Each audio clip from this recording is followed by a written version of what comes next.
Hello everyone, how you doing? I am back for a video. So Time-Lapse Boy 63 here. So basically today I'm just coming to you guys for another real quick question on a computer. So I have two identical computers here, one with the case and one without the case, and it's on an anti-static bag to kind of help it out there. But here's the issue that's going on. This board is the original board from this system. This system used to work just fine with this board. This is a replacement board that's in it now. So, yeah, everything you see in the system is original to it. The hard drive is. The RAM is not original. This is the original RAM. Originally, I thought the memory was bad, so I bought new memory, but it turns out all three of these DIMMs are good, because I've taken those out, put that one back here, and it works. So I don't know.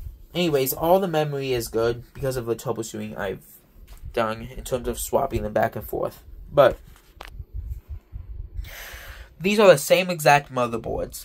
One in a case, one without, and obviously one working, one not working. So, taking a look at these.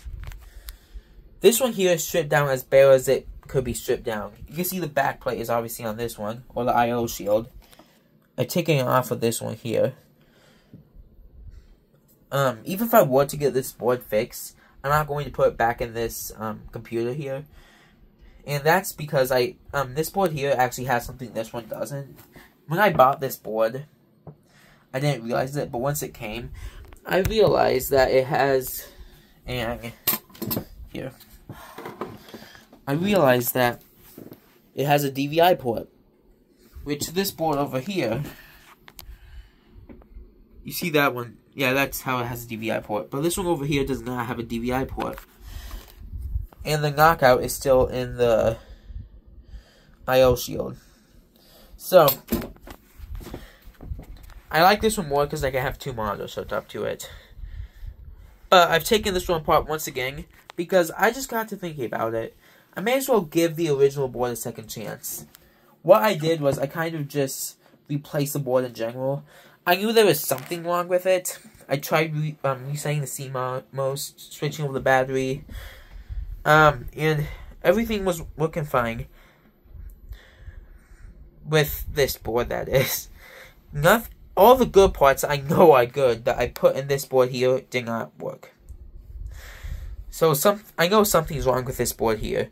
Now the thing is, this board does turn on, and both of these boards, when you turn them on, it makes a little like pop sound from a speaker, and that's how I know they're getting turned on. So the thing is, this board, it all started with the overheat issue, I'm pretty sure. This computer was running, and it just shuts down randomly. And everything was super hot and stuff. So I'm pretty sure the GPU and CPU overheated. And now it just so happens that it doesn't seem to boot. At least if I remember correctly, because it's been a few years since I kind of gave up on this board. And I'm just coming back to it. But now, the weird thing is, originally it would do a bunch of beeps to help me figure out what was wrong with it. Now it's not doing any of that. It's just not beeping at all. Which is odd, since I literally haven't done anything but have it sit on a shelf. So it's odd how all of a sudden it's not even beeping anymore. And I'll show you what I mean by that. But for starters, let me show you that this computer over here is working just fine. I'll plug both of these cables into this computer and you'll see. Now this here is the original cable for this motherboard, the original power supply. This one over here is not the original power supply. And it's not because I only had one of them, which was the original. This one here is a replacement power supply, but it's the same exact voltage. And I'll show you that right now. I know both of the units are good. A lot of the stuff I've read online says normally power supplies, if you're having an issue with the board powers on but doesn't give any beeps or any of that, it's normally a power supply thing. That's what I've read online. But that does not apply to this scenario.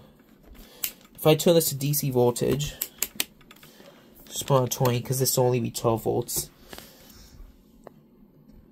And I get, this is hard to do with one hand. Okay, here I'll just, and the thing fell off the desk. Alright, here we go.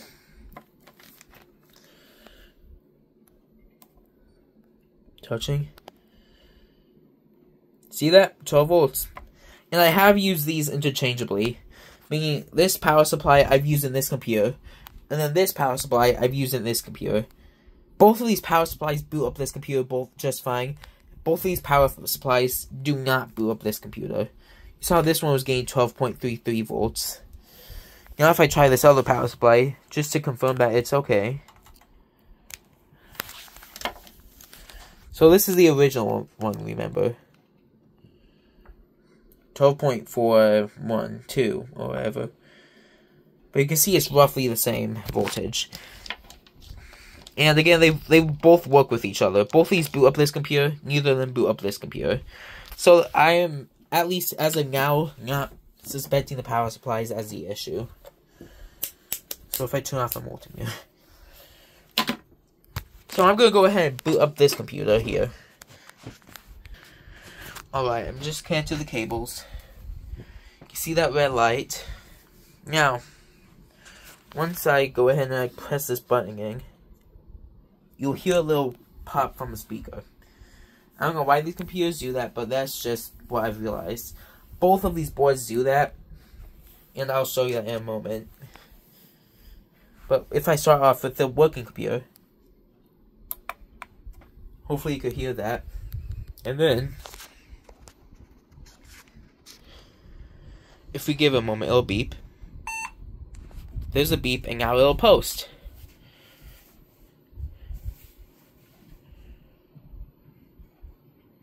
Windows XP.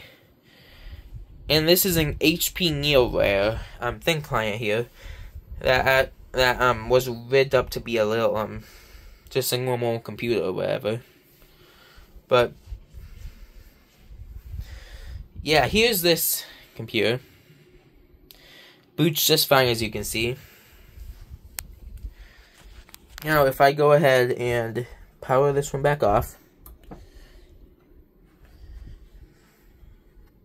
Just wait a moment. Okay, so I'm going to go ahead and swap both connections over to this computer here.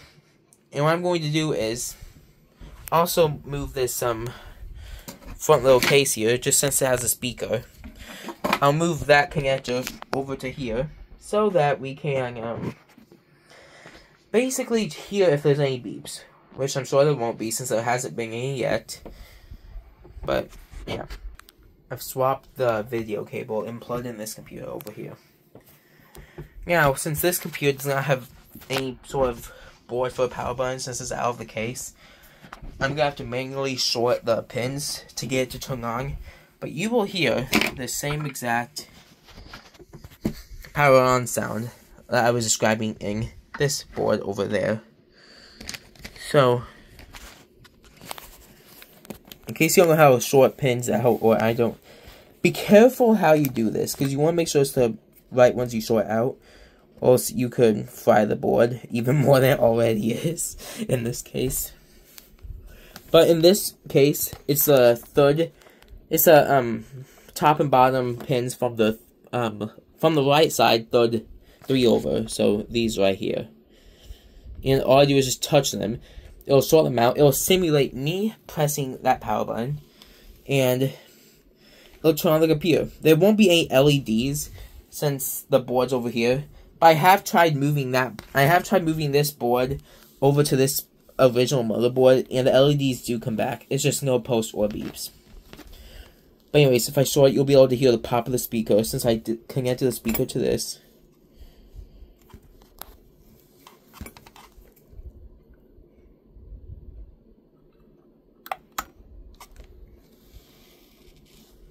So there's the pop.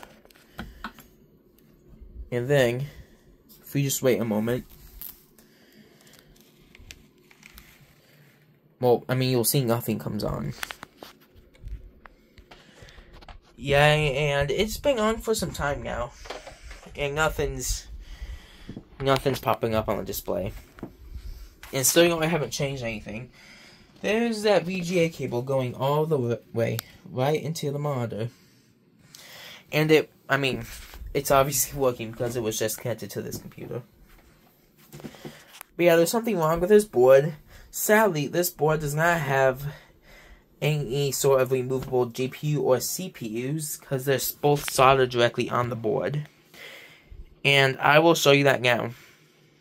If I go ahead and remove both these heat sinks, I'm going to take out a few screws and then I'll show you what I mean. Here's the CPU and GPU.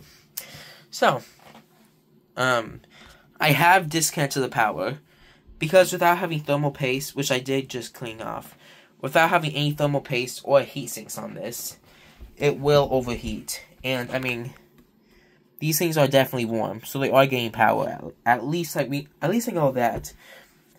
Well, that one's quite hot, but yeah, they're for sure at least getting power because they're heating up. And I have tried booting this computer without any memory installed too. Even though I know the memory is good, I was trying to get some sort of beep out of it, because this thing used to beep at me all the time.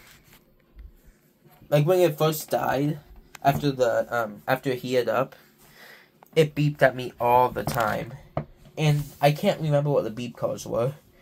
Kind of wish I recorded a video, because maybe I could take a look at that now, but I didn't. But yeah, now this thing just does not beep at all.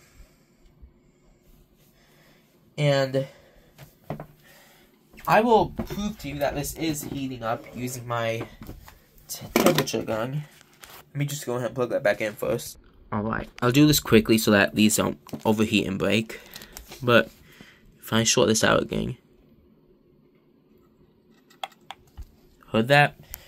It's on. Now,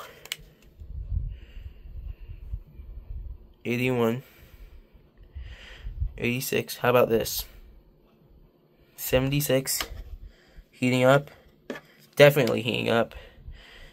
91, 77, rest of the board, 75, 78 though, and this one will continue to heat up. 101, that's enough. I'm unplugging this. But yeah, this one always heats up. This one seems to be kind of iffy, but most of the time it does heat up, the CPU. And yeah, with or without any RAM, it does not seem to beep anymore. And with or without a CMOS battery, it also does not seem to beep. The only visual difference between these boards that I have been able to find, besides the DVI ports, are this chip right here. On the broken board, there's no chip at that U25 spot or whatever. But over here, there's another VIA chip. I'm not sure what that chip does, but that's the only visual difference with these boards. There's no blown capacitors. There's no leaking capacitors. I've tried checking all that, so I'm kind of at a loss with this board. Now, I don't really care too much about this board, just because, I mean, obviously I've already got another one working. But it would be nice if I could get this one working, because I can't imagine myself making, like, a display on a wall or something. Well, let's just say, like, this is some sort of wall. Like, somehow getting this board mounted to the wall, and, like, having cables on it. I just feel like that would look really nice. And we could have, like, a wall-mounted monitor. I could, like, put my own power button that shorts out those pins there. And it could be a nice, thing. But that's only if I can figure out what is wrong with this board, and if it's even fixable. Because as of now, it's just a paperweight, because nothing's working out with it. And, yeah, nothing's working out. So, to recap, everything in both of these boards are perfectly functional, except for the boards themselves. Meaning, the speaker's functional, all the buttons, USB ports, everything basically. The RAM is, this hard drive is, all of these things are fully functional, except for this board itself. I've checked the CMOS batteries, they're both good. They both have 3 volts in them. You saw for yourself that this one booted up, and this one did not send any signal to the display. So this one, I mean, it powers on, but it basically does nothing past that point.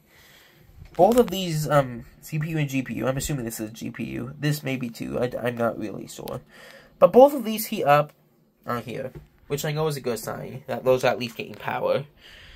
And I will say this as well. Whenever I plug a USB tester in here, let's just say this computer for starters, you can see this computer is turned off, but it is plugged in. You can see what will happen.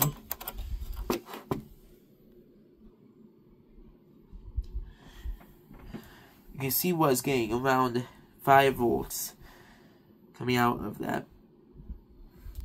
Just on standby. Well, on off, when it's off. When I switch out over to this computer,